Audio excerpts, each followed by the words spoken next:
a todos e a gente vai dar início ao terceiro dia do evento.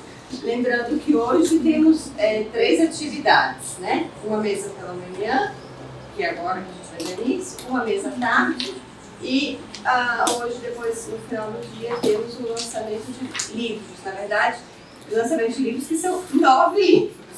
Ainda temos uma maratona de lançamento de livros. Uma Bienal. Uma pequena Bienal. E aviso também que a Livros e Livros fez lá uma mesa, uma exposição com vários livros dedicados à literatura italiana traduzida. Então, mesmo que os alunos não comprem, não tem necessidade de comprar, mas pode ir lá para ver os nomes, ver os autores, circular, né, Então a gente vai dar início a essa mesa da manhã, que se chama Trânsitos Culturais entre África, Brasil e Itália. Eu vou apresentar o nosso debatedor de hoje e depois passo a palavra para ele e ele apresenta a mesa. Tá?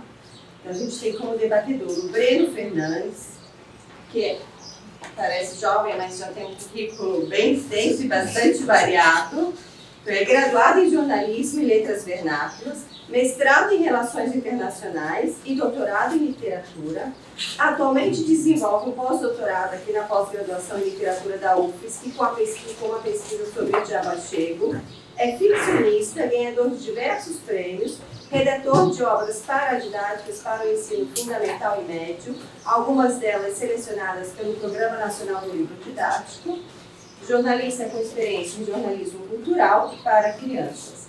Então, Breno, é uma honra, estamos muito felizes de ter você aqui hoje debatendo essa mesa com o nosso pós-doutorando do Conectando Culturas e passo a palavra para você.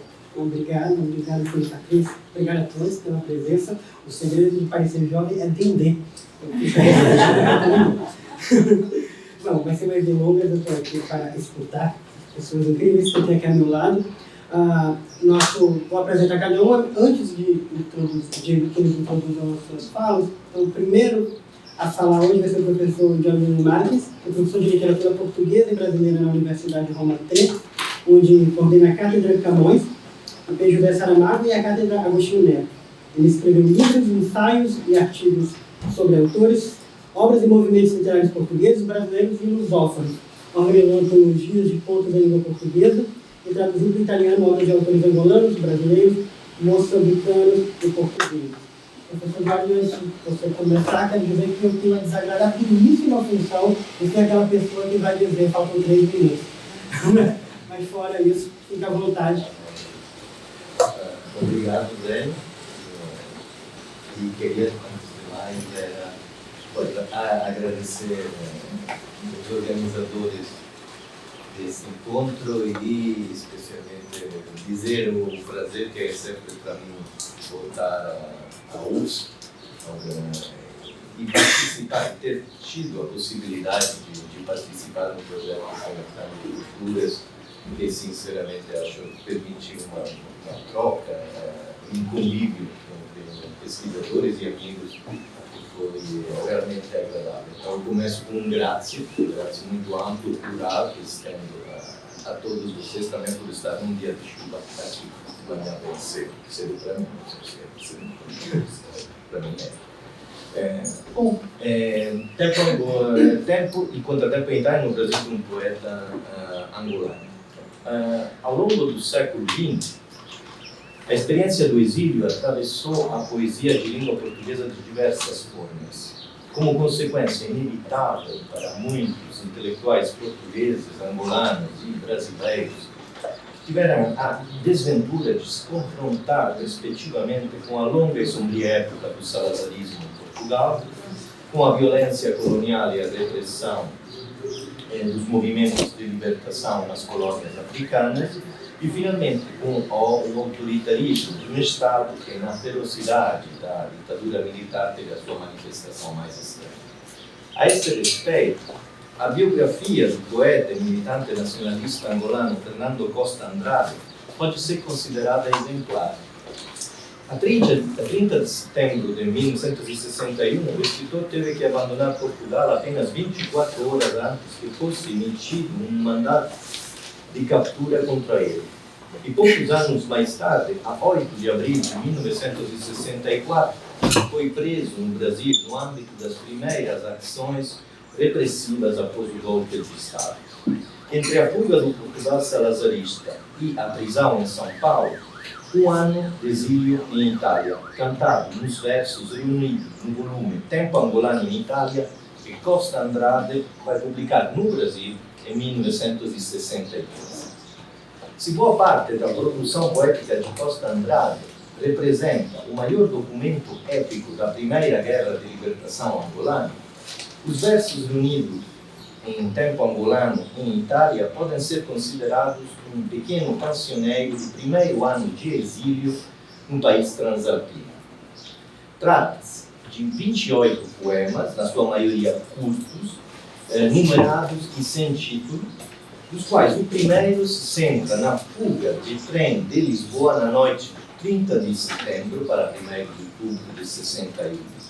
O segundo e o terceiro poema constituem uma espécie de interlúdio espanhol, através da Espanha de Machado e Garcia Lorca, e cito, escravizada há 25 anos, porque aqui se condenou a Europa inteira a um caminho entrecortado de soluços. Por fim, o quarto poema, este preâmbulo introduz um outro aqui, e é interessante notar como na poesia do exílio de Costa Andrade, esse advérbio de lugar aqui, com a sua insistente iteração, regressa várias vezes na coletânea e muitas vezes de forma anafórica, quase como que é reiterar um lugar de enunciação que é sempre outro que não o lugar de origem do poeta. Um outro aqui, este que se abre agora, que corresponde ao horror colonial de uma França, por Sinédrique, identificada com toda a Europa, envolvida na criminosa guerra colonial argelina. Eu peço ao Gianluigi, que são breves citações destes poemas, que não vou ler, mas para vocês terem essa ideia desse aqui anafônico. Como o poeta angolano, nesta França colonialista, se recusa a viver, a partir do quinto poema chega-se não tanto à Itália, mas à pátria de Gramsci, e na garibaldina terra do calor e da unidade. Uma justaposição entre Gramsci e Garibaldi que revela uma clara interpretação da história italiana, vista como uma prolongada luta pela liberdade. A chegada à Itália permite a Costa Andrade substituir o aqui franquista e o aqui sanguinário do colonialismo francês com um outro aqui, muito mais vital e ideologicamente compatível com a luta de libertação do povo angolano. No seu livro de memórias, muito posterior, Adobes da Memória, o escritor angolano lembrará a sua chegada a Roma numa tarde quente de outubro de 61, depois de uma viagem extenuante e a inevitável desorientação na Stazione Termini de um homem livre a caminho da revolução que nem sabia bem como ela era. Essa desorientação, esse cansaço são logo neutralizados pelo acolhimento caloroso e solidário de um barbeiro comunista que o hospeda, o camarada angolano, na pensão gerida perto da estação pela irmã. Contudo, pergunta Júlia Cristeva, existem estrangeiros felizes? É possível ser feliz aqui quando uma ferida secreta, neste caso o exílio, e um outro lugar inatingível, neste caso Angola, obriga um poeta a vaguear, cito, na busca desse território invisível e prometido, desse país que não existe, uma inexistência que é tudo menos que metafórica para Angola, em 1961, mas que ele traz no seu sonho que deve realmente ser chamado de uma lenda. Essa é a pergunta que Cristeva coloca nessa frase. Existem estrangeiros felizes. Desse ponto de vista, a impermanência inerente à poesia do exílio, constituída apenas pela falta e por um perpétuo movimento sempre forçado entre lugares, sem possibilidade de enraizamento autêntico em nenhum deles, acaba por fazer do próprio exílio um limiar móvel e fugidio entre o aquém da origem e o além da acolhida. E talvez seja precisamente a inabilidade desse interstício escorregadio que torna o sujeito exilado, indecifrável e ressentido, obrigando-o, por sua vez, a agarrar-se orgulhosamente ao que não tem e a tudo o que lhe falta. Nenhuma destas árvores sabe o que sinto. Ninguém em Itália sabe quem eu sou. Não sei se nos versos de Costa Andrade reunidos em Tempo Angolano em Itália é possível encontrar traços daquele masoquismo narcisista que, segundo Edward Said, levaria o sujeito exilado, o sujeito deslocado, a fazer do seu exílio um fetiche. Mas é verdade que em várias passagens das obras se reitera a estranheza em relação ao contexto de acolhida de um indivíduo que se reconhece exilado e prostituído. O próprio título do volume, Tempo Angolano em Itália, parece sublinhar precisamente uma assincronia inexorável num espaço que o poeta é obrigado a partilhar com os italianos. Bem sabendo que na Itália apenas aperta a mão, e cito mais um verso do poema dele, de tanta gente que bem dentro de si se importa lá dos milhares de vezes que eu moro em Angola. Há sem dúvida em Costa Andrade uma exibição intransigente da sua própria diferença em relação à Europa, que o leva a reivindicar nos versos do poema número 13 a sua orgulhosa incomparabilidade. Eu sou aquele não comparável. Somos nós não comparáveis. Nada se compara com nós. Esta condição incomparável deveria implicar uma total estranheza do poeta em relação ao sentimento do lugar. E, no entanto, no caso da relação de Costa Andrade com Itália, tal não acontece. E, pelo contrário, nestes versos transparece para as suas raízes longínquas uma possibilidade nada remota de enraizamento em Itália, ao ponto de o poeta implorar aos musgos que aqui aquecem as rochas que não falem com o seu exílio, porque sim, mesmo sendo o exílio, escreve, aqui convosco é quase doce, não tem o sabor de um chicote rasgando a carne. Do mesmo modo, o abraço paternal e áspero dos italianos permite ao sujeito, finalmente arrancado do seu isolamento, afirmar: estas são mãos que cingem lealmente Angola. Neste sentido, creio que os momentos mais altos de um livro como Tempo Angolano em Itália se encontram nos versos em que a necessidade vital de enraizamento gera um patriotismo empático e frágil, que consegue, como escreve Simone Weil, ultrapassar as fronteiras, estender-se a todos os países infelizes, a todos os países sem exceção, pois todas as populações humanas estão submetidas às misérias da nossa condição. É, pois, este nacionalismo frágil que faz com que Costa Andrade se possa reconhecer, e cito versos dele, no corpo dilacerado pelo fascismo de um povo que, graças à resistência, cicatrizou a Terra Emília, a Úmbria, o Vêneto, a Lombardia, o Piemonte e a Ligúria. Um patriotismo aberto a outras pátrias que, por exemplo, leva o poeta angolano a entrar em comunhão plena com o povo da cidade de Roma e com as suas figuras, que chama figuras pasolínicas, dos seus subúrbios, onde a lira, a moeda antes do euro, onde a lira não fala do milagre econômico, e entre as barracas e as chapas de zinco nascem, escreve, acatônicos. Seja como for, nos primeiros dias de outubro de 62, um ano mais tarde, Costa Andrade é obrigado a deixar a Itália por uma questão de visto. E no porto de Gênova embarca no navio Giulio Cesare, no paquete Giulio Cesare, com destino a Santos. E a bordo do navio escreve o último poema que encerra este livro de versos. Sou amigo do povo italiano. Assim encerra todo esse ano. Amo esta gente que venera a resistência. Sou amigo do povo italiano é o último verso do poema. E o Brasil? A descrição da chegada ao Rio de Janeiro é muito significativa. Aqui tirei uma pequena parte, podem então,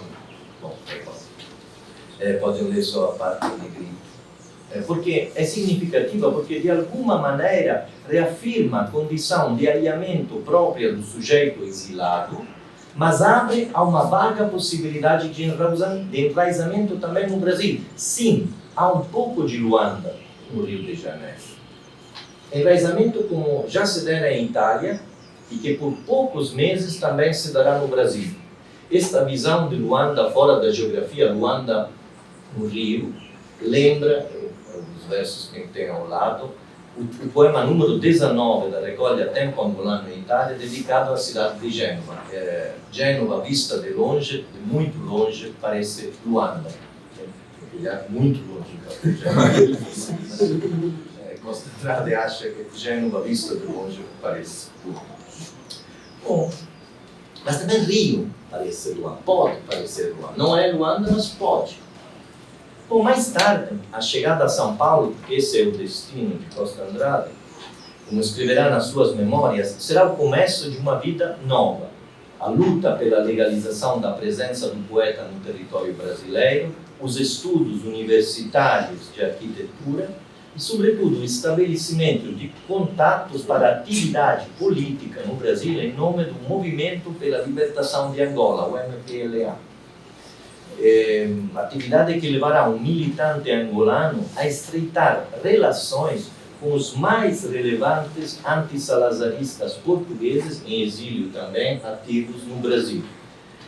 Penso sobretudo a Victor Cunha Rego, o editor que em 1963 vai publicar Tempo Angolano em Itália, em São Paulo, na editora Feldman Rego, editora, e cito a ficha do Serviço Nacional de Informações, a qual cessou suas atividades logo nos primeiros dias após a Revolução de 31 de março de 64. A mencionada editora, escreve essa ficha, editava livros subversivos, no catálogo, precisamente, Tempo Angolano em Itália. De resto, é um livro que não é fácil de encontrar, precisamente porque foi retirado completamente, foi considerado, após o golpe, um livro subversivo.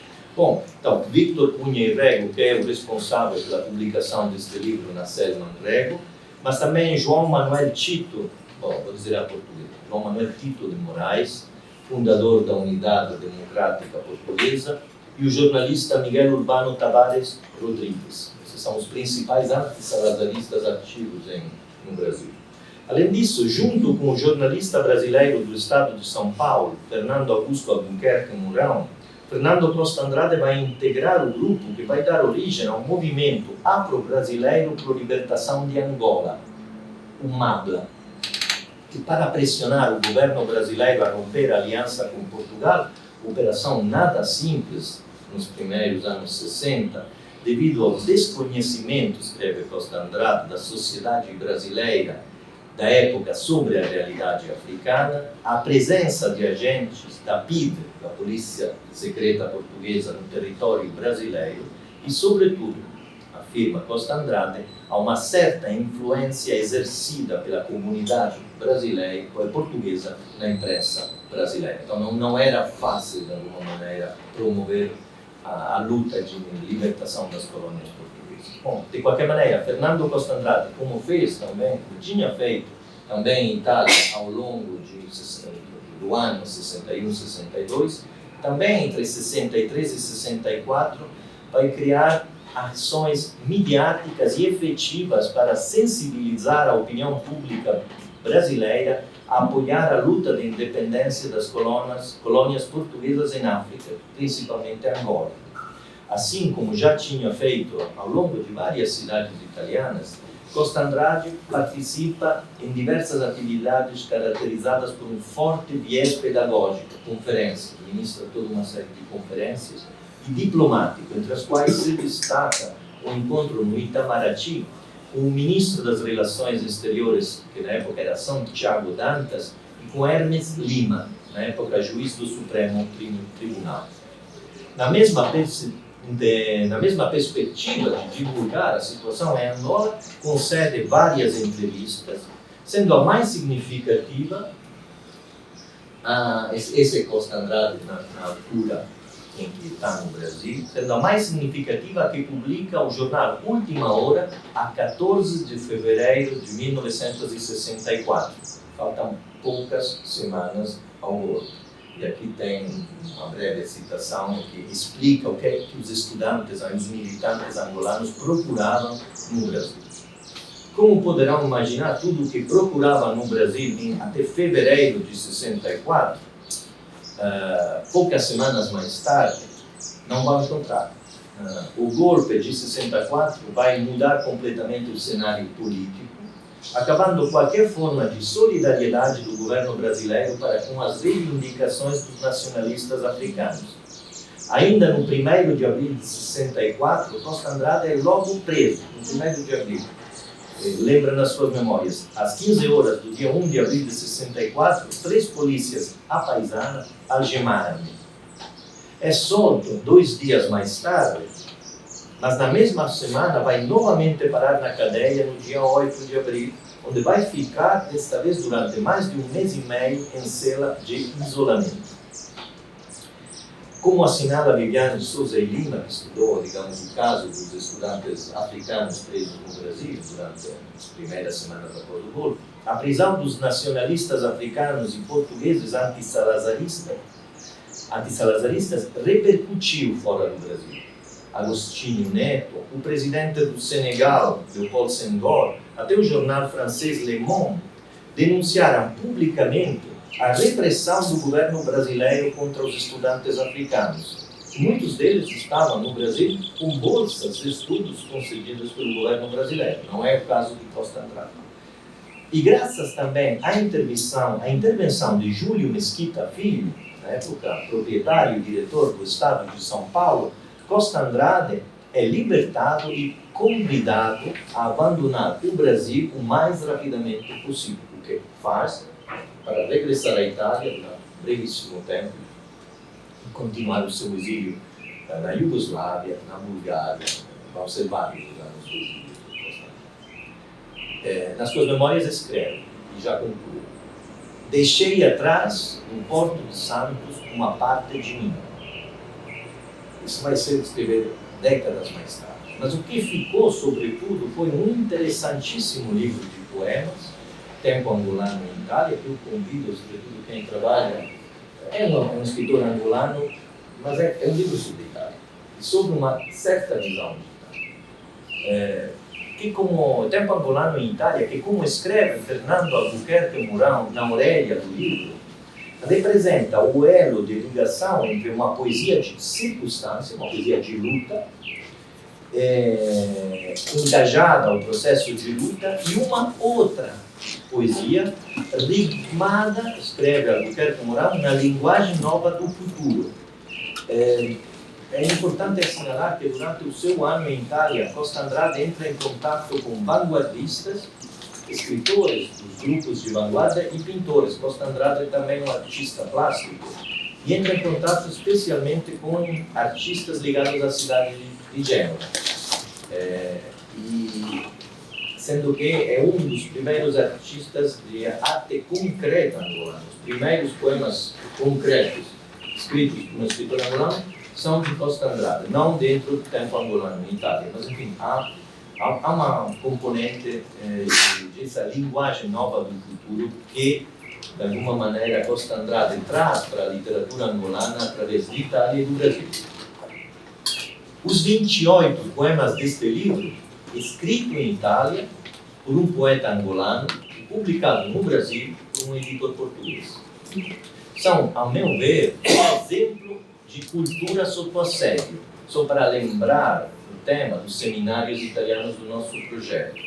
E acabam conectando Angola, Brasil e Itália em nome da resistência ao fascismo. Ele experimentou todas as suas formas em língua portuguesa, no Portugal salazarista, em Angola e no Brasil.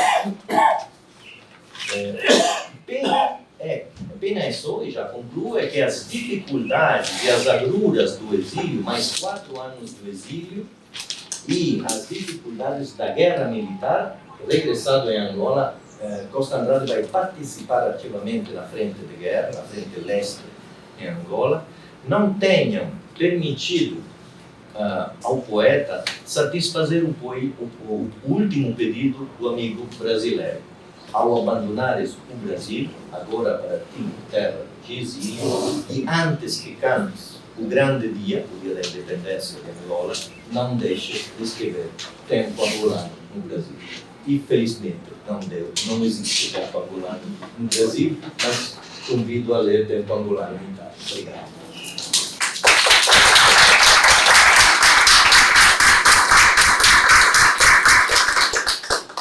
Muito obrigado, professor Jorge. Passamos agora para a segunda comunicação dessa mesa.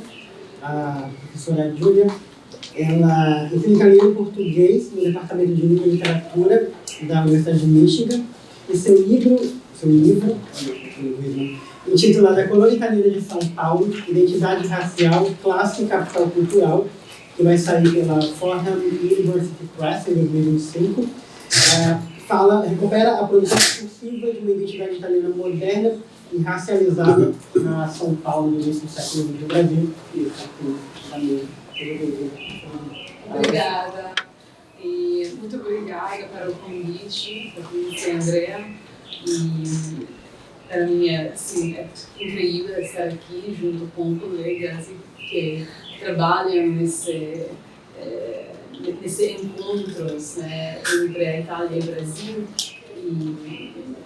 E eu já vou me desculpar porque minha fala vai estar em italiano, mas também as perguntas podem ser em português sem problemas. La colonia italiana di San Paolo, identità razziale, capitale culturale e classe in Brasile.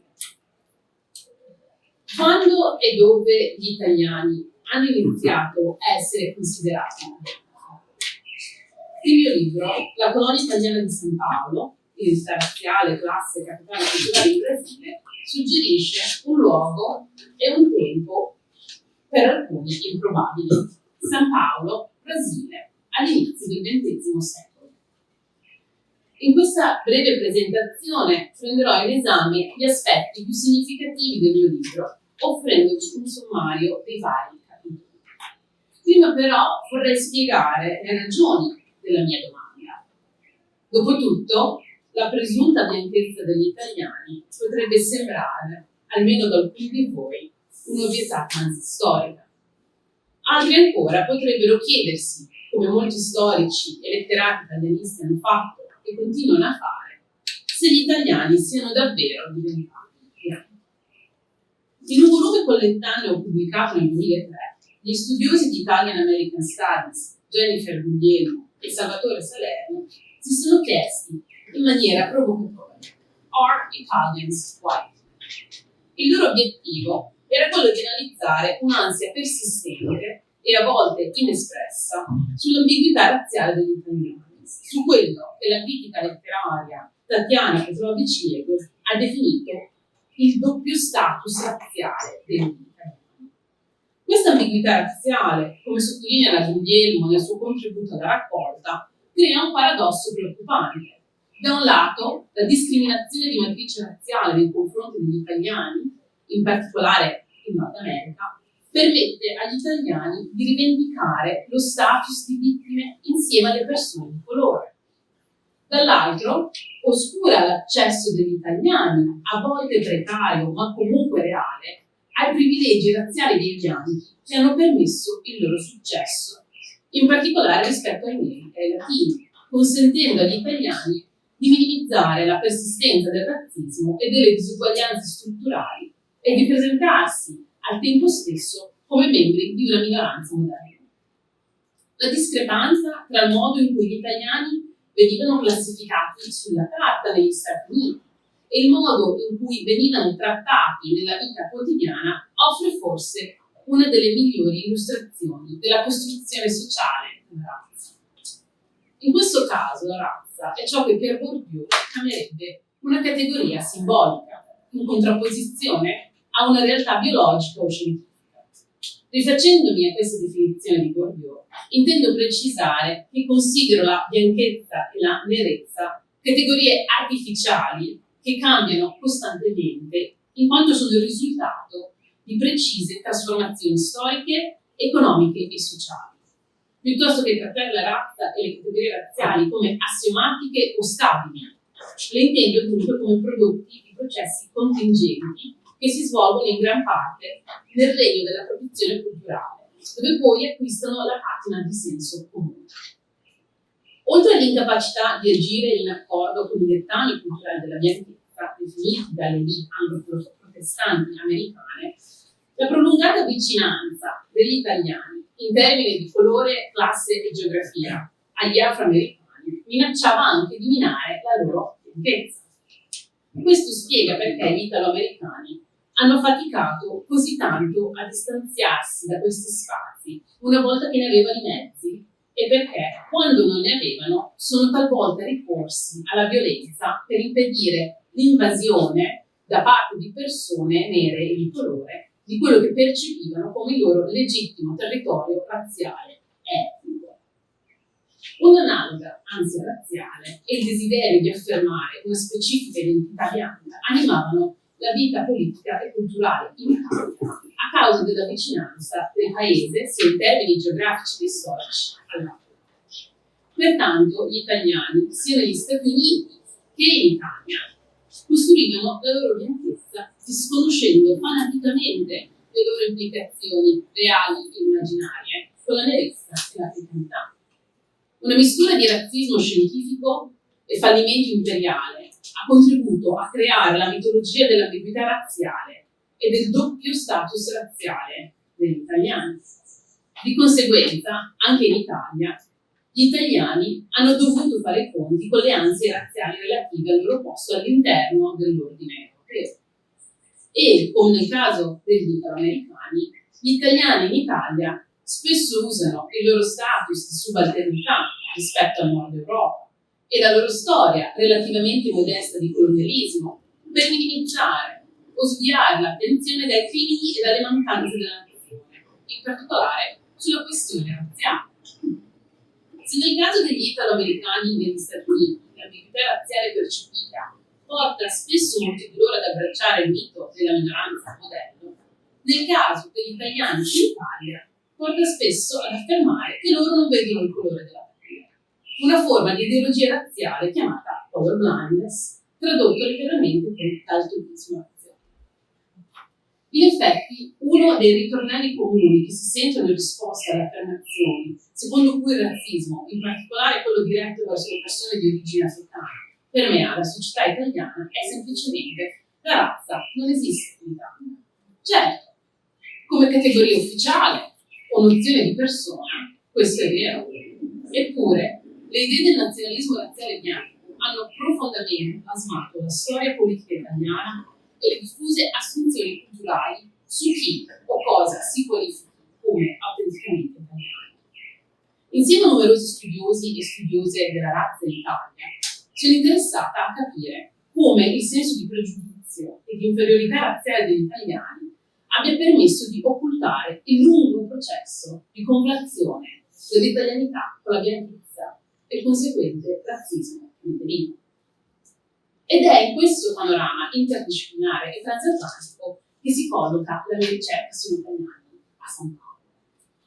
La stessa ambiguità razziale, quindi l'idea era quella di guardare come poi questa ambiguità razziale entra in gioco nel momento in cui mettiamo un'altra geografia all'interno di questo dinamismo Italia col Brasile. La stessa ambiguità razziale che ha spinto Guglielmo e Salerno a porre la loro domanda provocatoria assume un significato completamente diverso se guardiamo al rapporto tra brasiliani e italiani alla fine del XIX secolo. Nel progetto, di cui vi parlerò tra poco, intendo la città di San Paolo come un laboratorio unico per studiare la razzializzazione degli italiani come soggetti bianchi. Per molti aspetti, il discorso della superiorità razziale, economica e culturale italiana, che appunto cerca di tracciare nel mio libro è un discorso che ho chiamato discorso dell'identità italiana del nuovo mondo, o in inglese New World Italian Discourse. E anticipa, almeno credo, questo discorso anticipa i modi in cui gli italiani sono giunti a comprendere se stessi nella seconda parte del discorso. Quindi ci permette di studiare ed analizzare certe dinamiche che non sono presenti in Italia fino a dopo la seconda guerra mondiale. Studiare le strategie discorsive attraverso le quali gli italiani sono entrati nelle difficili dinamiche razziali di una nazione come il Brasile mi permette di far luce su quello che Niegos ha descritto come, cito Niegos, il legame stretto eppure oscuro e potente tra l'identità nazionale italiana e la bianchezza. Le domande che hanno guidato questo progetto e che al tempo stesso lo differenziano da più tradizionali studi sociologici e storici sulla migrazione italiana in Brasile possono essere riassunte come segue.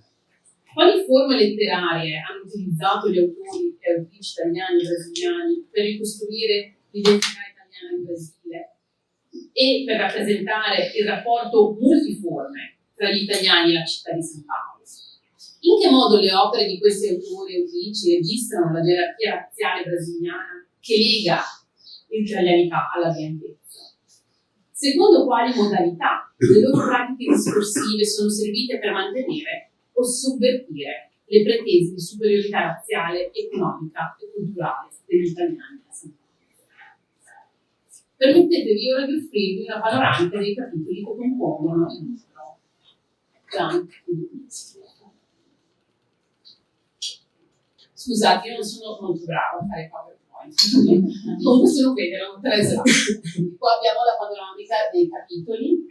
Nel primo capitolo mostro come la scienziata Gina Lombroso Ferrero, la figlia di Cesare, riformuli ipotesi sulla razza italiana a lei contemporanei attraverso l'analisi delle dinamiche razziali brasiliane.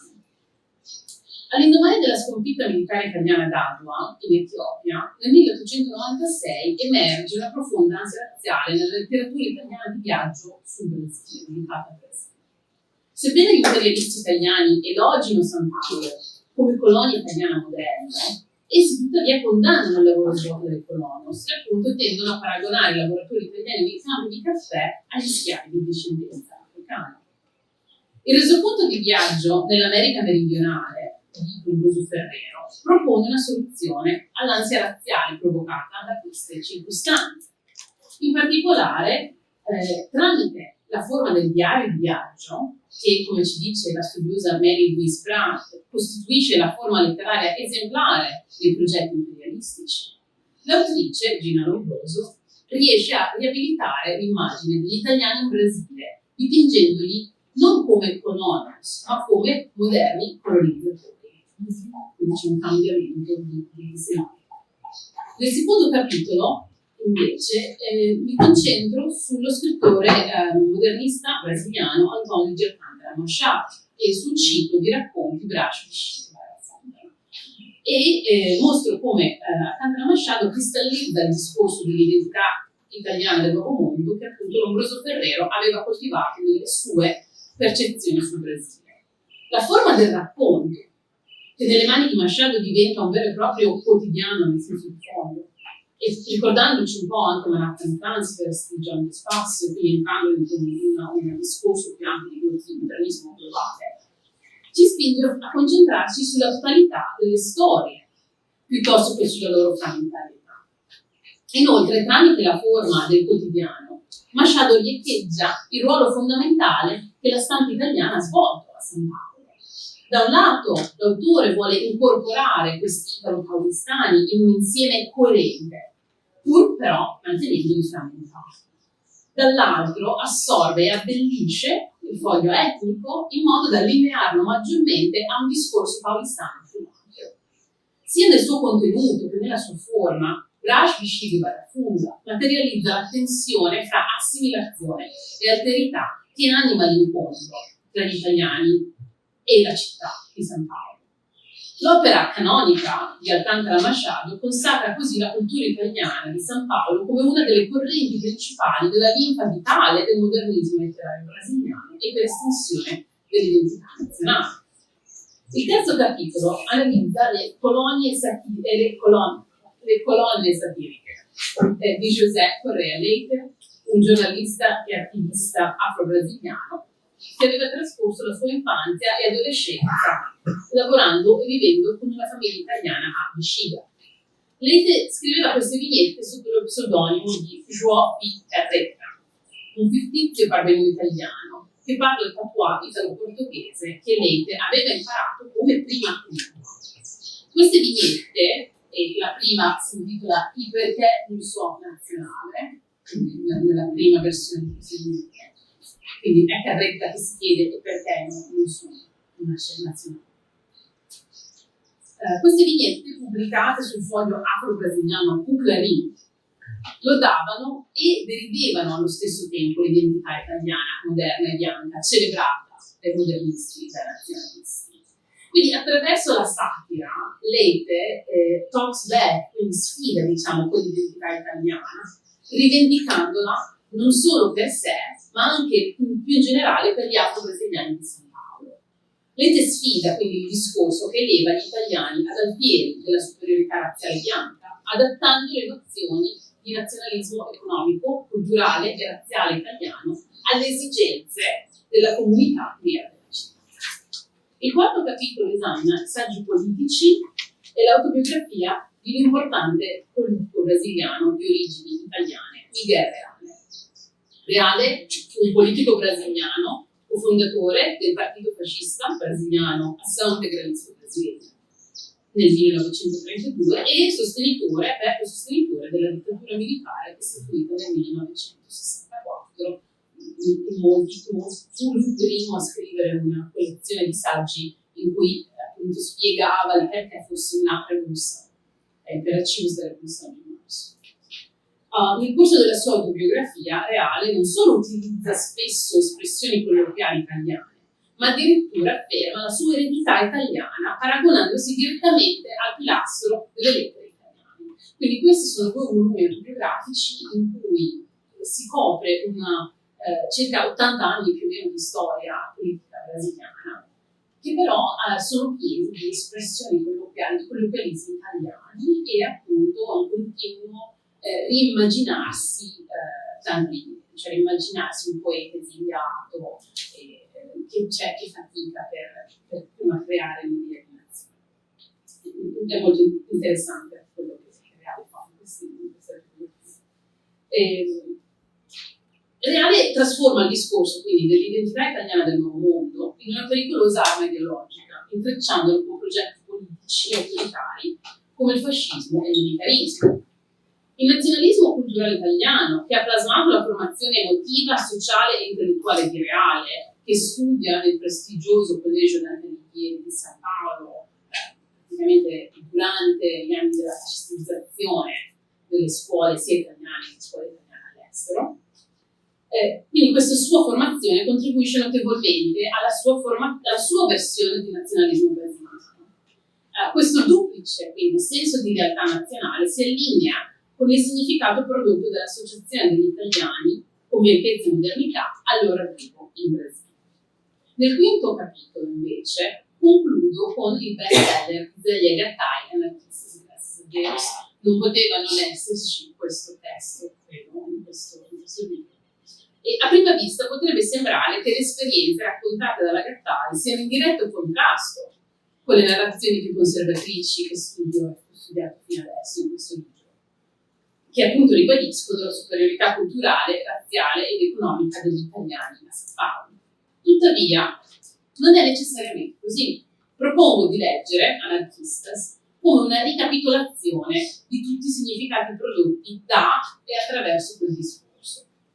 Infatti, la forma frammentaria del memoir permette a Gattai di rappresentare simultaneamente l'esperienza etnica italiana e quella anarchica, ancorandola saldamente al ruolo di autrice brasiliana che tuttora viene data nelle scuole. In più occasioni Gattai sottolinea che il suo senso di appartenenza si basa su almeno 3 assi identitari. Uno basato sugli ideali dell'anarchismo, uno fondato sulle sue origini etniche italiane e uno legato alla sua educazione brasiliana. Questo capitolo esplora come l'articolazione del discorso sulla presenza italiana a San Paolo, fatta da Gattari, esista come interazione di diverse memorie storiche, la cui molteplicità non può essere ridotta ad un'unica visione relativa dell'italianità. Pertanto questo discorso può produrre simultaneamente molteplici narrazioni sugli italiani di San Paolo. Di qui sto pensando insieme a Michael Rothberg e Multidirectional Memory, no? Applicandolo a questo contesto. Quindi queste molteplici narrazioni sugli italiani di San Paolo, ognuna delle quali si sviluppa in una direzione diversa. Per concludere, il mio libro, basandosi su narrazioni di viaggio, racconti, romanzi, testi satirici, opuscoli politici, autobiografie e memorie, mostra che mentre il discorso che accompagna la presenza degli italiani nel Nuovo Mondo è emerso attraverso scambi transatlantici tra le elite in Italia e in Brasile all'inizio del XX secolo, esso si è successivamente evoluto per servire diversi gruppi di elettori e informare progetti nazionalistici concorrenti, compresi quelli degli afro-brasiliani. Il libro, il progetto, propone quindi un quadro transnazionale, transrazziale e translinguistico per la comprensione dell'identità culturale italiana, presentandosi come un'alternativa alla metodologia incentrata sulla nazione, che tutt'oggi definisce come ci approcciamo e come studiamo lingue e letterature moderne, e che devo dire è molto bello vedere in questo spazio che avete creato, connettando culturas, che non è così, che si cerca di fare diversamente ed è la prima volta in cui mi sono trovata in questo spazio di genere. Grazie dell'attenzione.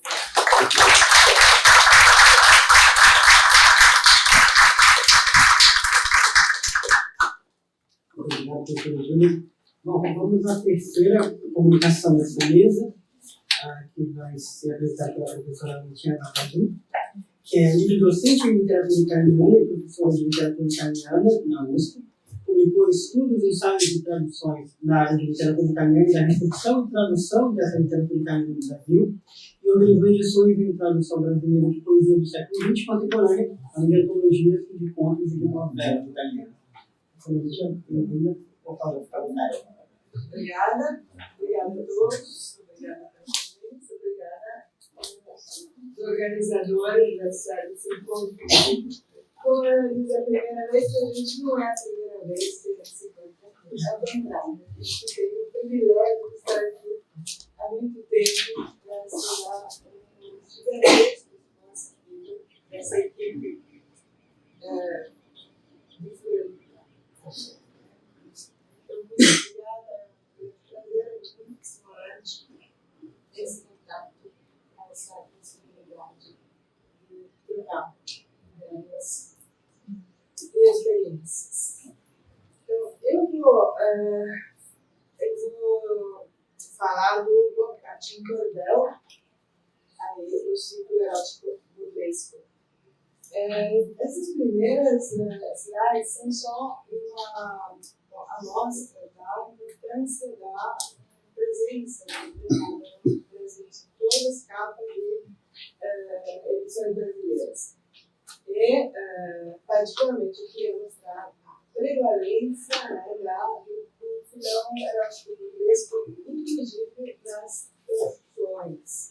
Eu tenho um grande tema aqui preliminar é que existe um espaço de recepção acadêmica oficial do Boccaccio, nessas edições eruditas, ortodoxas, recentes, algumas, mas a maioria, a maior parte das traduções, da presença do Boccaccio no Brasil é de caráter erótico burlesco, e isso é assinalado nas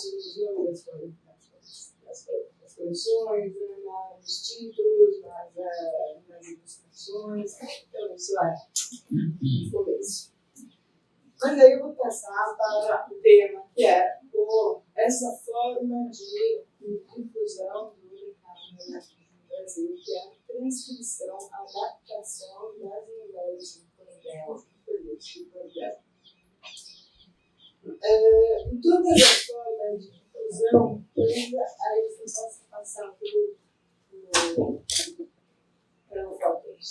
eu, uma edição italiana, com essa fantástica ilustração, mas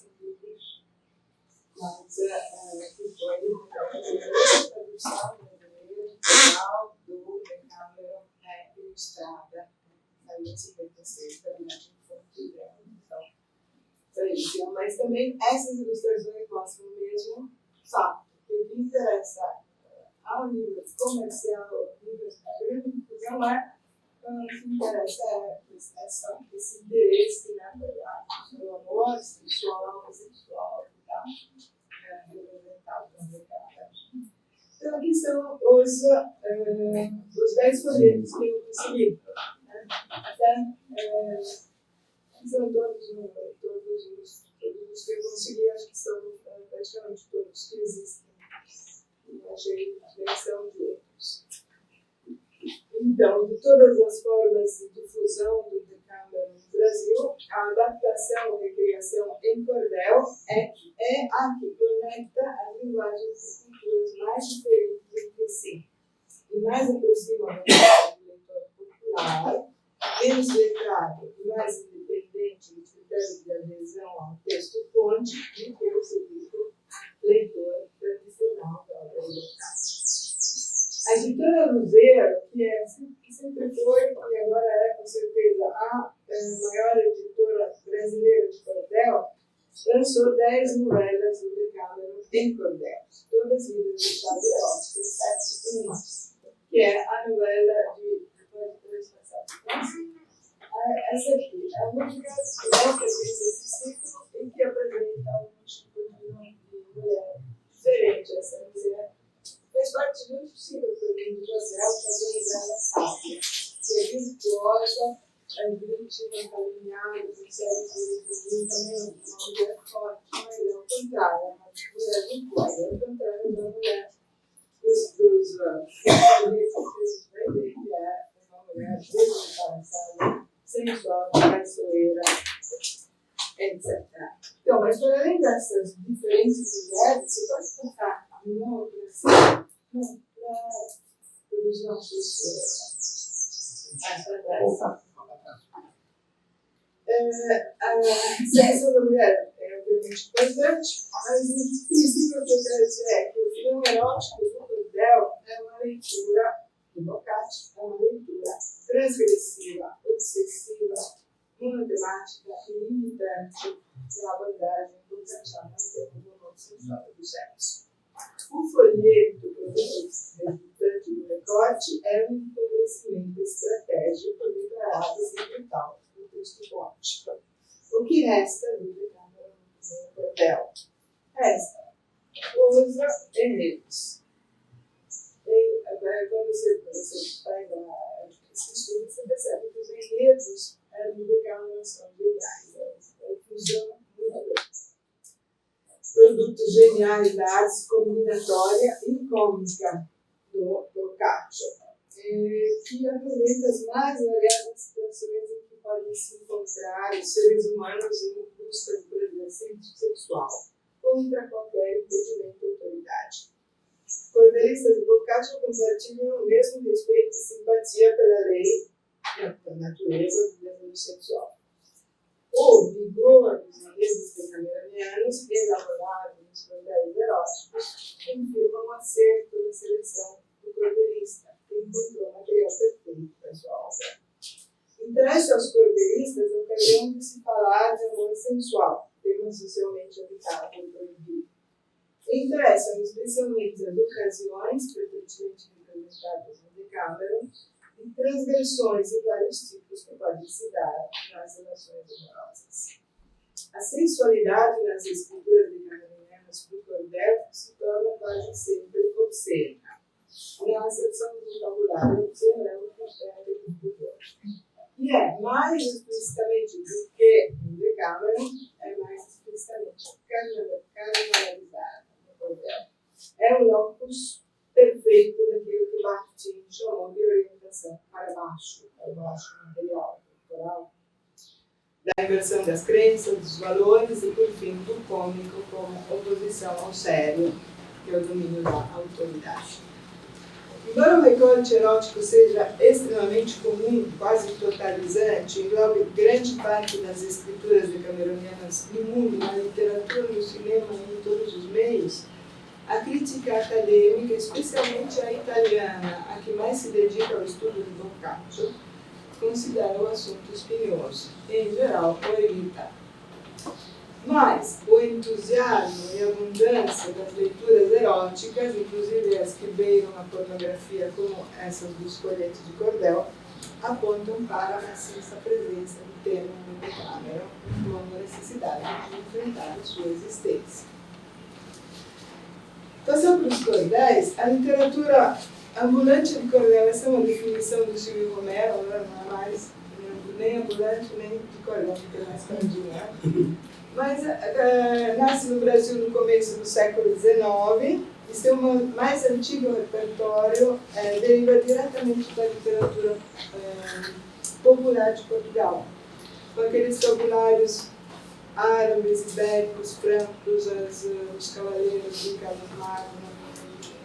Em torno desse repertório fabuloso, que o primeiro foi publicado no Brasil, são folhetos portugueses publicados no Brasil, em torno desse repertório foi crescendo no Brasil a produção de material nacional cantado em feiras e serões no Nordeste, impresso e vendido no formato que já existia em Portugal, de cordel. A história do cordel é já mais do que bicentenária, ainda ativa. Então, tem muitos estudos e estudiosos e cordelistas concordam em afirmar que a característica irrenunciável do cordel é o respeito da forma, da métrica e da rima convencionadas. A estrofe básica é a pastilha, o verso é 7 sílabos, a rima é regular e tem algumas possibilidades de variantes. E os temas são muitíssimos. Então, eu só vou citar alguns versículos. Existe o ciclo heróico, como nas histórias de banditismo no Nordeste, o ciclo do sobrenatural maravilhoso, o religioso, o picaresco, com todas as classificações que foram feitas com grande trabalho para identificar. Além dessas, existirá o tema pornográfico.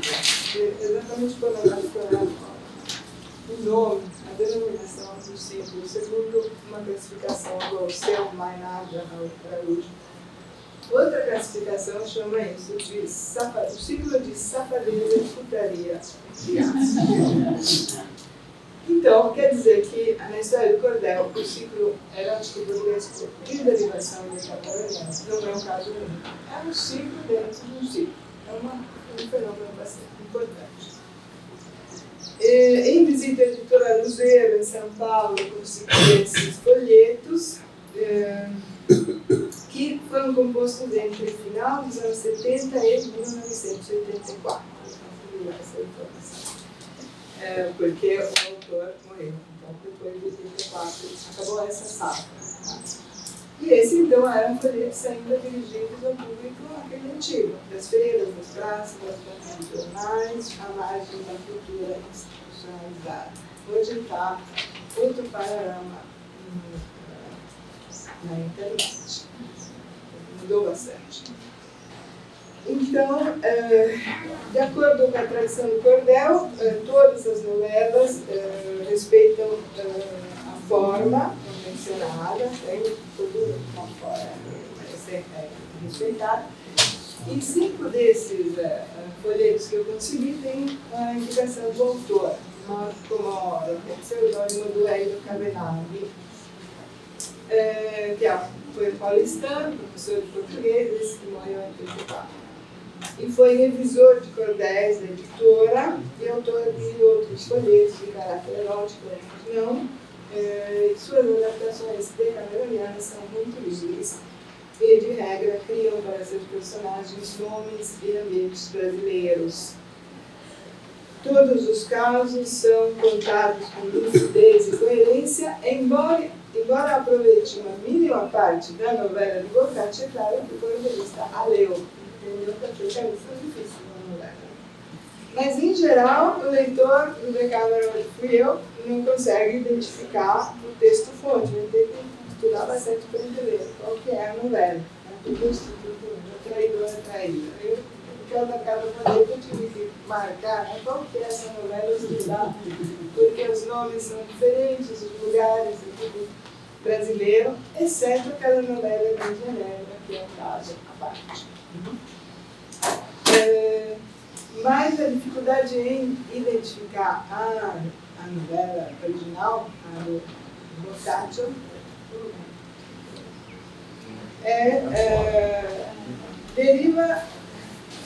deriva assim da transformação, né, da adaptação para o ambiente brasileiro, mas sobretudo pelo sacrifício das razões contextuais, históricas e psicológicas dos eventos narrados.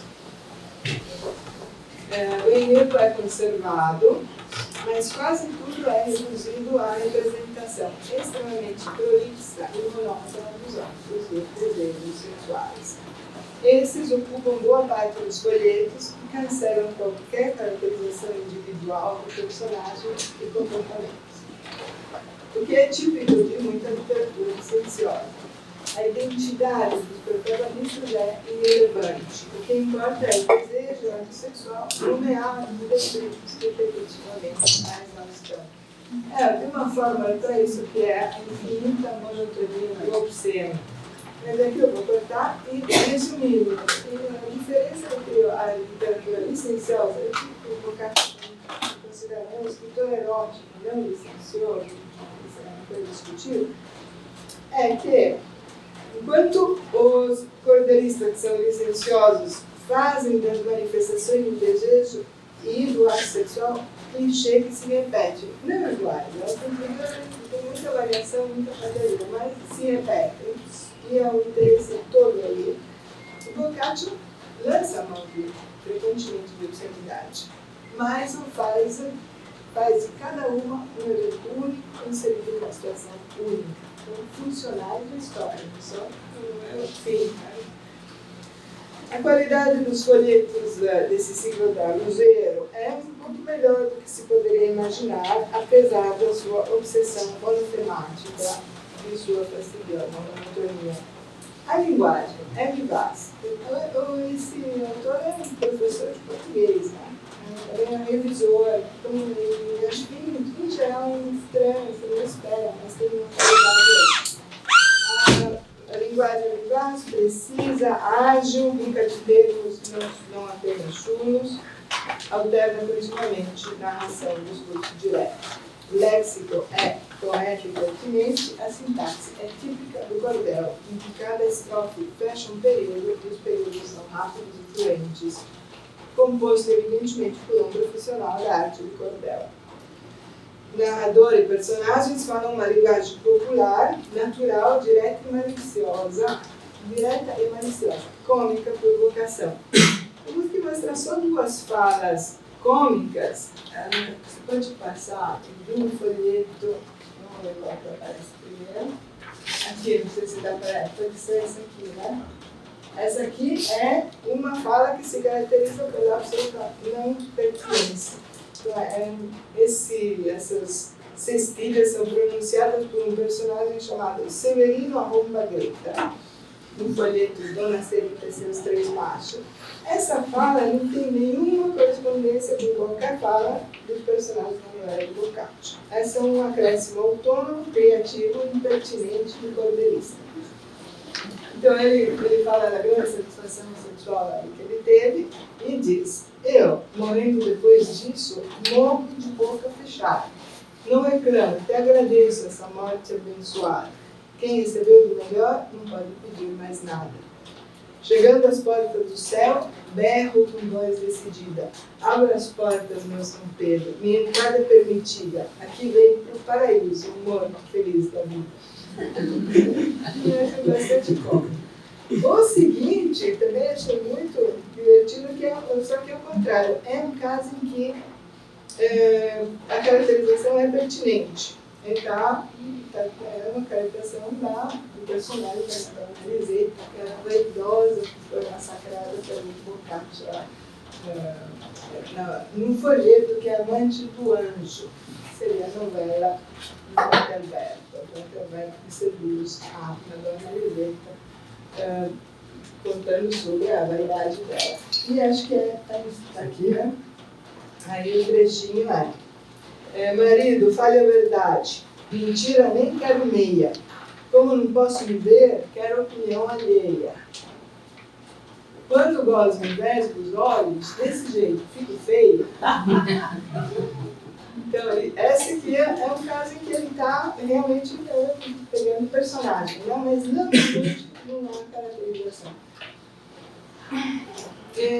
Bom, tem outros exemplos, mas eu vou passar direto para o mais curioso. Aí, talvez você pode passar. Esse aqui. Esse aqui é a ilustração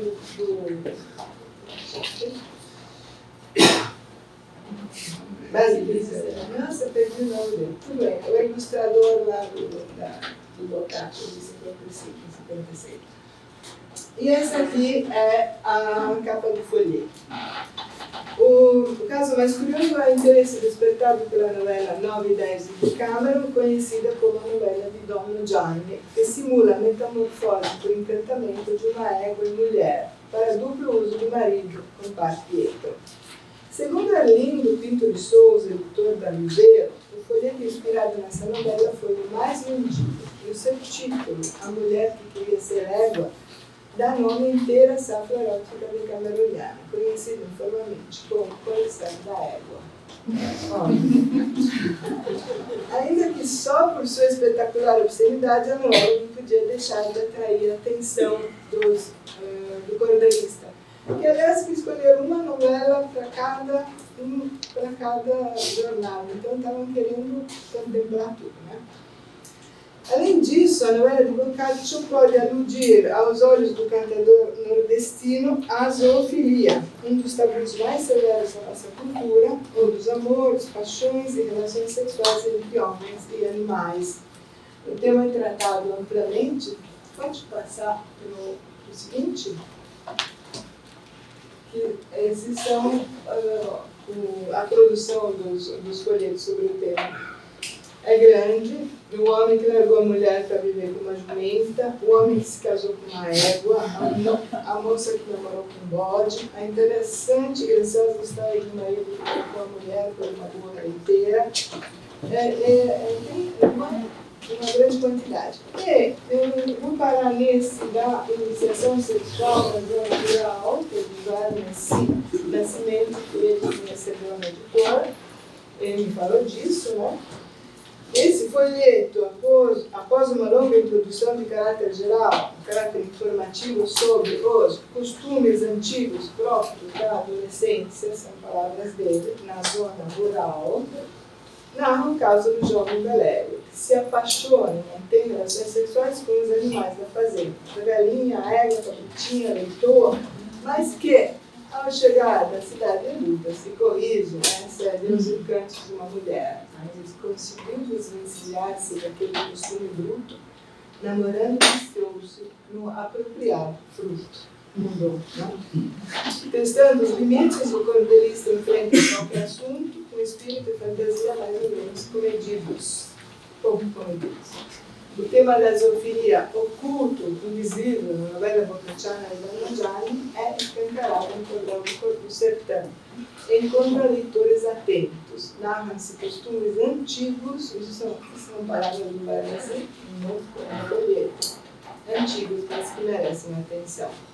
É possível que leitura mais aprofundada das apropriações impertinentes, dos aproveitamentos e dos sacrifícios dos cordelistas, caso por caso, reservem outra surpresa. Você pode passar aí só agora a bibliografia. Obrigada.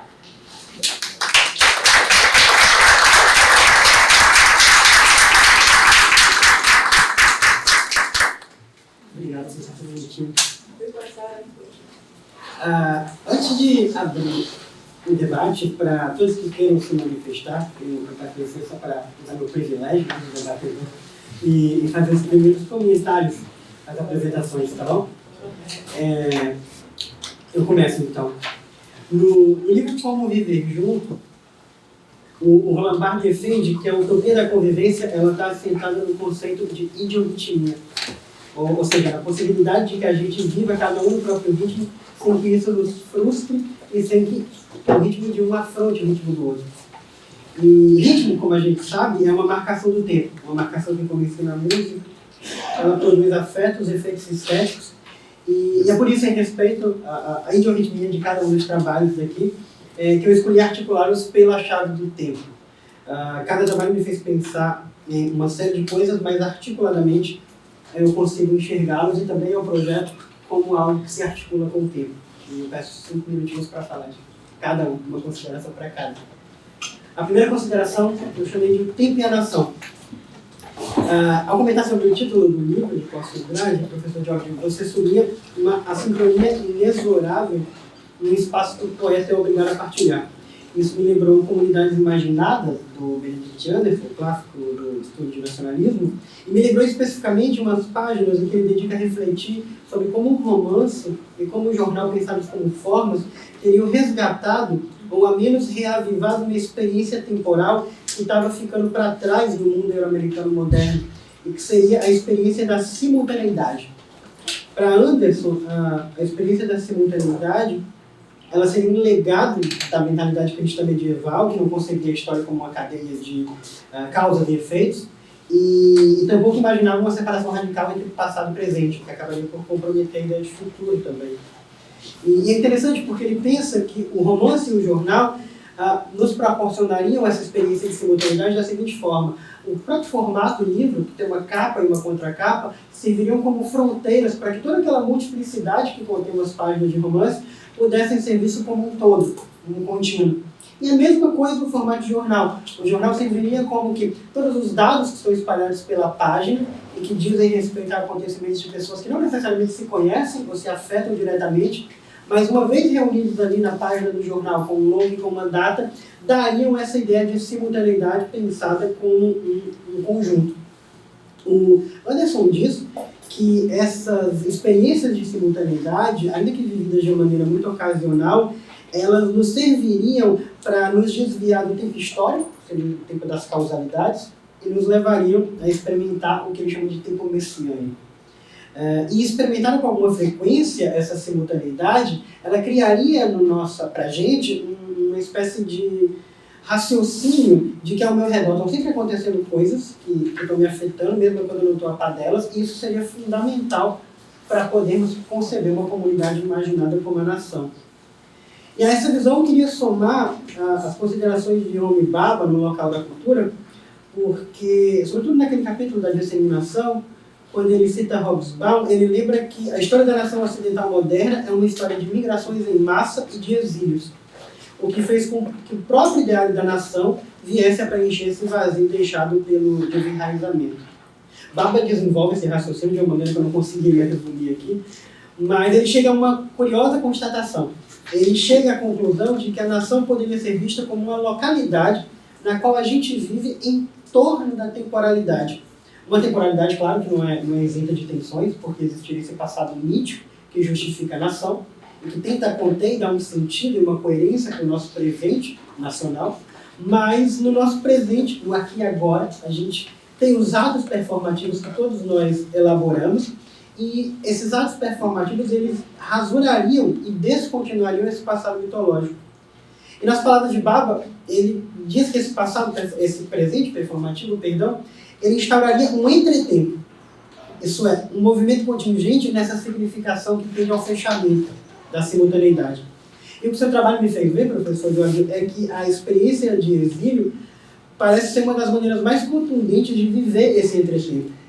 E fiquei pensando se a forma poesia, ainda que a gente considere que ela esteja encerrada no livro com capa e quarta capa, ela talvez fosse um exercício de entretempo. É por isso que no seu trabalho me chamou muita atenção quando você usa essa ideia de assincronia e pensa também essa ideia de um patriotismo frágil. Me parece, nesse sentido, quase sinônimos.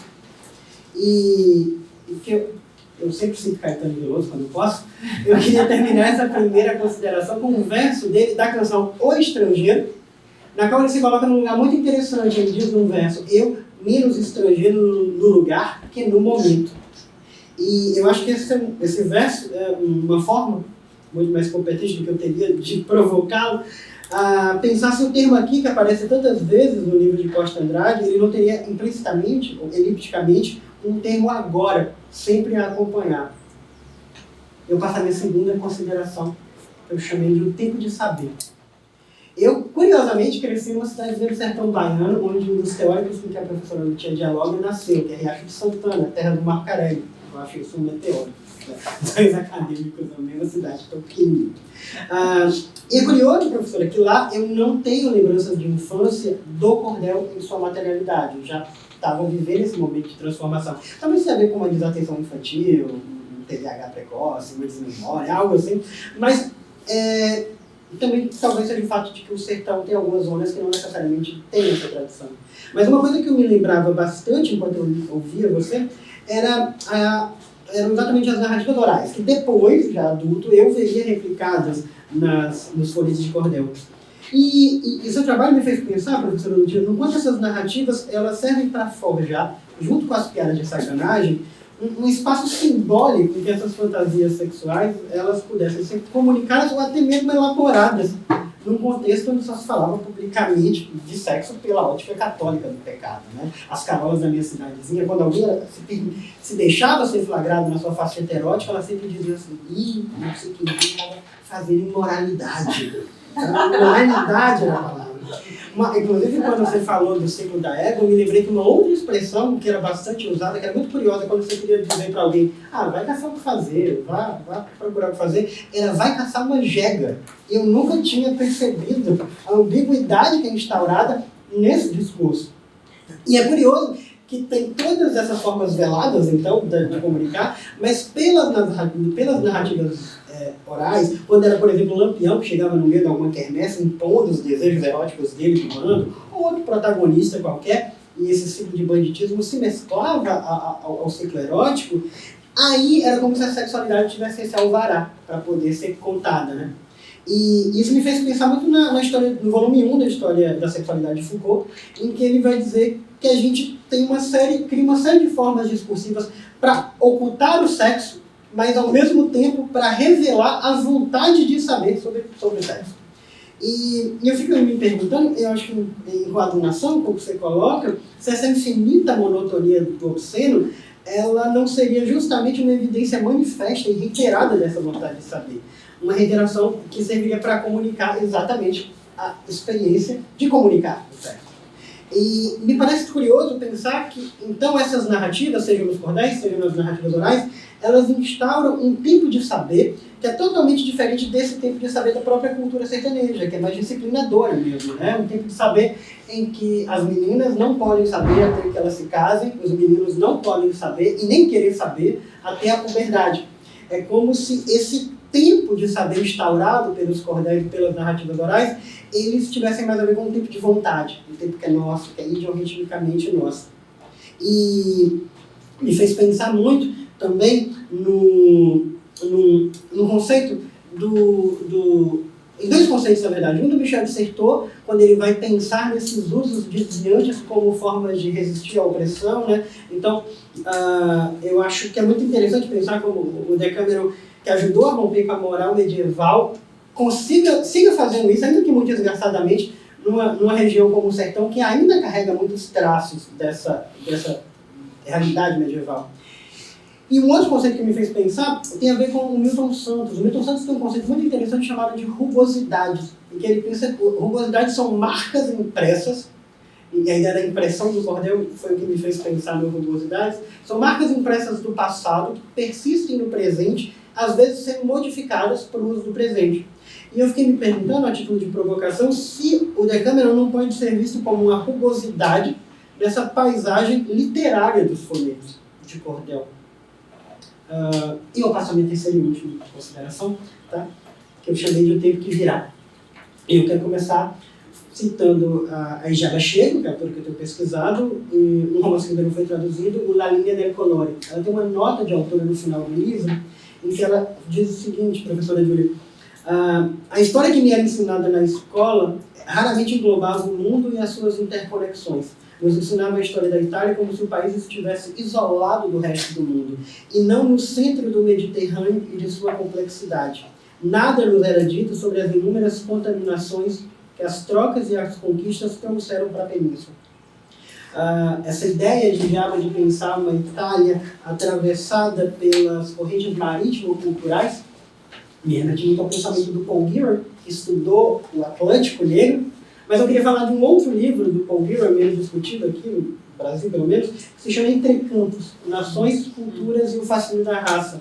Porque Giroir tem uma ideia nesse livro que eu acho muito interessante. Ele está disposto a construir aquilo que ele chama de um futuro cosmopolita.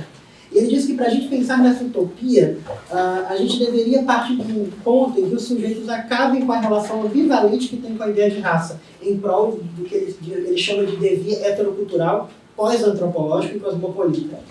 Giroir, ele reconhece como errado essa postura, ele diz que não tem nada a ver com esquecer tudo que a gente demorou tanto tempo para lembrar, mas ele diz que se trata de, sobretudo, construir linguagens políticas para um futuro no qual a raça já não encontre mais espaço no plano simbólico.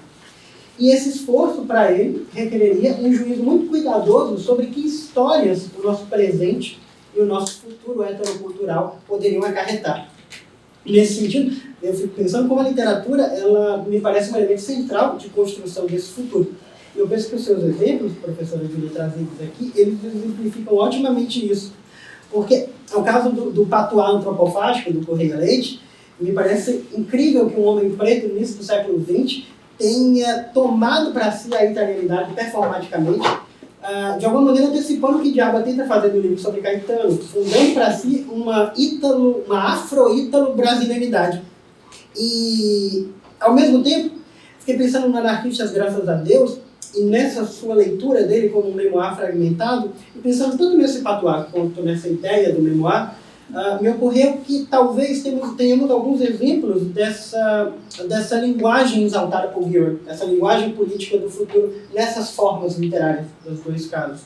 Bom, para encerrar, gente, eu acho pertinente fechar com um trecho do livro de Multidão, do Antônio Negri, do Michael Hart, que eu acho que tem a ver com o escopo do nosso projeto, e exatamente o trecho em que eles falam o seguinte, que uma das tradições dominantes da filosofia política, ela estabelece que só aquilo que é uno pode governar, seja o monarca, o partido, o povo ou o indivíduo. E os entes que não se encaixam nessa unidade, os sujeitos sociais que seriam não unificados ou múltiplos, a eles lhes caberia serem governados. E talvez siga sendo assim, até que a gente encontre uma linguagem, ou múltiplas linguagens multitudinárias, que nos permitam lidar com essas assincronias, com essas rugosidades, com essas idiorritmias. Uma busca que começa em xeque, colocando os discursos que foram colocados aqui, e eu espero que a gente, né, eu espero que o projeto Conectando Culturas me parece uma espécie de exemplo do que seriam essas múltiplas linguagens para o tempo que virá, porque me parece que elas só podem ser construídas através de uma sadia conexão de culturas. E eu uso essa expressão sadia sem saber, talvez, como defini-la. Acho que talvez não precisemos fechar o que seria a definição disso. Podemos deixar ele aberto. Ou, melhor ainda, felizmente eu não estou aqui para tentar definir nada, apenas para lançar para eles essas ideias e pedir que, por favor, se sentirem à vontade ou tiverem vontade, comentem essas considerações antes da gente passar para as perguntas. Obrigado.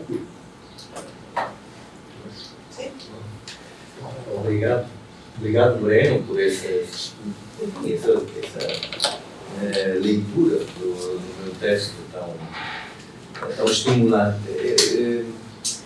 Eu parto de uma consideração que, de fato, se há essa insistência dentro do tempo angolano em Itália, uma posição tão forte sobre o advérbio aqui, pelo que me parece, não tinha pensado nesse aspecto, mas ouvindo seu comentário. Mas não há no advérbio de tempo agora, não há no agora, ou seja, é como se para um poeta do exílio, o aqui, que é tão significativo, é incontornável. Eu estou aqui, infelizmente estou aqui, não posso senão estar aqui, porque infelizmente não posso voltar ali. Mas se o aqui é incontornável, o agora é inaceitável. É simplesmente esse tempo que eu vivo do exílio é uma injustiça permanente. Então, para pegar algumas das suas referências, eu penso que o enraizamento que se dá no tempo angolano em Itália, do Costa Andrade, passa através de uma invenção da tradição que Costa Andrade pensa para a luta de libertação angolana. Ou seja, se não há uma agora, o nosso amanhã angolano, de revolução, de independência, será o outrora deles, não o agora deles. Será o outrora dos italianos quando se libertaram do fascismo. É uma aproximação muito pragmática, eu diria, é uma insistência muito forte que também tem a ver com nos discursos que eu tive a ocasião de falar disso aqui há uns meses, mas os movimentos angolanos, moçambicanos ou guineenses, o Amílcar Cabral, em Itália se reafirmam como herdeiros da resistência italiana. Por quê? Porque é o que os italianos queriam ouvir. Os italianos, nos anos 60, penso a Joyce Russo, penso a Direlli, penso a muitos, a todo um leque político que vai da esquerda da democracia cristã até o Partido Comunista Italiano, chega à conclusão que a luta contra o fascismo não acaba com o fim da Segunda Guerra Mundial, é preciso continuá-la em África. E isso é muito claro para os nacionalistas africanos. Para termos o apoio condicional da Itália e da cultura italiana, nós temos que nos reconhecer herdeiros desse outrora deles. O nosso amanhã, já que o agora é inaceitável, é o ontem deles. O que vocês fizeram em 45 é o que nós estamos fazendo agora. Não nos podem não ajudar. E é nessa invenção nesse sentido, é uma invenção de uma tradição. Depois, se olharmos aquilo que... O que não significa que eu digo isso é pragmático, não significa que eu não acredite nisso, mas é que o Costa Andrade não acredita nisso. Quando ele está em Itália, repara que ele é visto como um partigiano em exílio. E o que é que significa ser um partigiano em exílio? É uma tradição que não é dele. E a Joyce Russo disse, eu na Guiné-Bissau me senti como com i partigiani in Itália. Há um desejo de se reconhecer e é o que permite essa simultaneidade, que é construída entre um futuro e um passado que, de alguma maneira, coincidem. Não sei se... Mas acho que há nas suas palavras toda uma série de coisas que também, enfim, mereceria ser pensadas. Em termos também, por exemplo, acrescento o tempo da Revolução, no sentido que, por exemplo, Gossek, uma ruptura, esse tempo tem que ser completamente subvertido. Que é o que a terra italiana fez, cicatrizou feridas do fascismo, quebrando, não há nenhuma ligação entre o passado fascista e a Itália de 62, assim como não poderá haver nenhuma continuidade entre Angola, que virá e vai demorar ainda muito tempo, vão ser ainda 12 anos antes da independência, 13 anos antes da independência angolana, e o Angola colonizado pelo fascismo. Mas, de fato, sim, a questão temporal, Costa Andrade coloca no título de uma maneira muito... E esse processo de simultaneidade passa através de uma recuperação do passado italiano, como modelo para o futuro angolano. O que de alguma maneira, e já concluo, porque as respostas não podem ser mais compridas que as perguntas, o que de alguma maneira poderia justificar o porquê ele não escreve tempo angolano no Brasil. Porque ele vai embora num Brasil que entrou no fascismo. Não é uma hipótese, não há nada que Costa Andrade tenha escrito acerca disso. Poderá não ter escrito nada sobre a sua espolhada, além das memórias sobre o Brasil, porque o exílio durou outros 4 anos, a guerra militar o levou a fazer outras coisas. Mas não havia um passado brasileiro, e muito menos um presente brasileiro, que pudesse funcionar como modelo para o mundo. Obrigado. Obrigado. Io?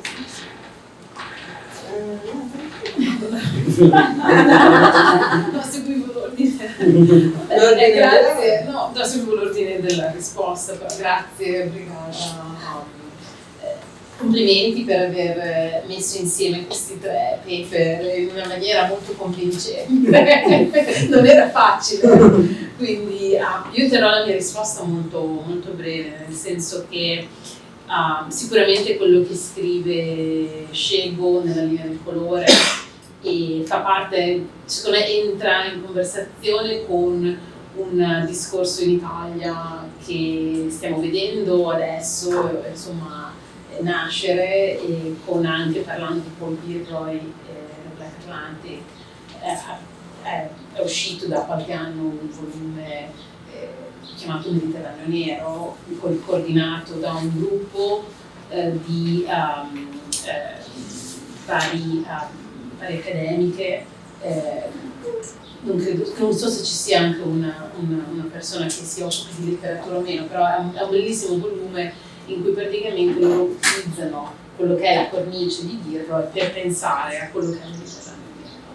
E quindi molto spesso, diciamo, anche contrastando un po' l'idea stessa di Scego, in cui c'è una glorificazione e idealizzazione di un Mediterraneo multirazziale, multietnico, e quindi come mai è impossibile che ci sia quel razzismo perché noi siamo mediterranei e siamo tutti misti e quindi viva il multiculturalismo. Ecco, diciamo che cercano di rispondere, di frenare un po' quei limiti. E in un certo senso vedo il mio lavoro come complementare a loro, nel senso che anche solo, è stato interessante per me anche solo tradurre questo lavoro in italiano per un pubblico in Brasile, che è un lavoro che ho scritto in inglese, con materiali in inglese, con un lessico per parlare di razza americano, costruito in Nord America, dove esistono specifici parametri per parlare di razza. Quindi anche quando io stessa leggevo questo paper, cioè questa presentazione,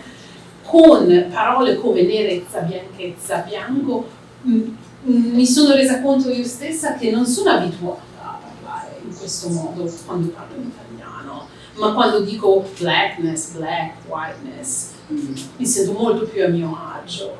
Quindi anche nel senso, ti rispondo con un'osservazione che io mi sto facendo adesso, che ho fatto mentre che leggevo, nella tua domanda sul linguaggio, che manca. Il linguaggio del tempo che verrà ci manca, secondo me. È un linguaggio che dobbiamo pensare, e penso dobbiamo, sia noi stessi che lavoriamo su letteratura italiana, con la lingua italiana, che ci incrociamo anche all'interno di classi di lingua in cui insegniamo italiano in questi contesti dove non abbiamo materiali, non abbiamo proprio la lingua stessa da insegnare ai nostri studenti, alle nostre studentesse.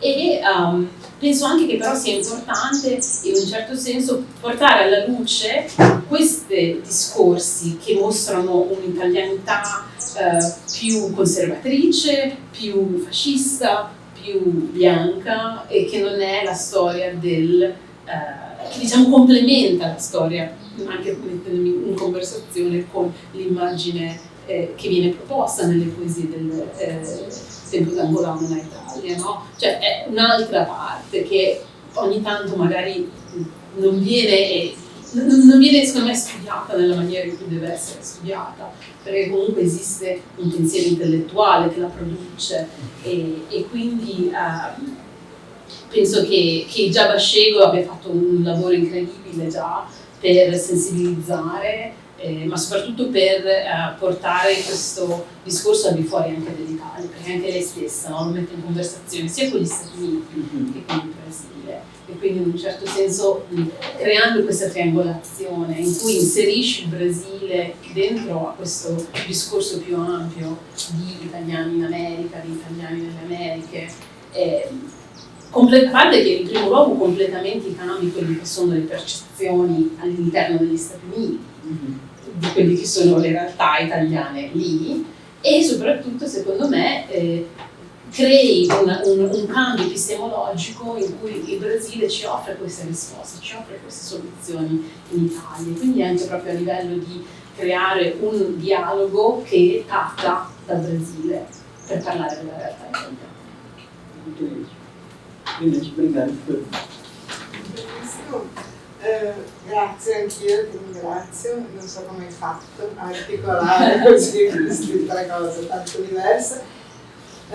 Sei bravissimo per della bibliografia. Veramente. Io però avrei fatto una linea diversa, forse non tanto. La prima cosa che mi viene in mente non è il tempo come tema che ci unisce, ma il fatto che parliamo tutti di politica. E che si parla sempre di resistenza, di dolore, questo intervento terribile di Giorgio, è quindi una poesia di questo tipo, ma è impressionante. E quindi dico, sì, parliamo tutti di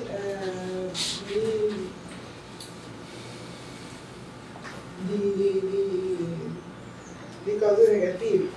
Di lotta, di resistenza, di dolore, di massacri, e nel caso di questa idea del bordello, io direi solo che sì, è uno spazio dove è strano, una strana contraddizione, lo spazio della letteratura licenziosa, perché non è esattamente pornografico, io non conosco molto bene il tema, però immagino che sia contenuta, ma c'è un certo limite in questo ciclo erotico tedesco. Però cos'ha di curioso questa situazione? Che sì, come dice tu, lo spazio in cui si può dire. Si possono dire cose che non si possono dire normalmente, e questo è il fatto, è quello che interessa a loro, e scelgono materiale adatto. Ho trovato il Decameron che è adattissimo, e curiosamente il Decameron sta in questa posizione che nessuno vuole vedere.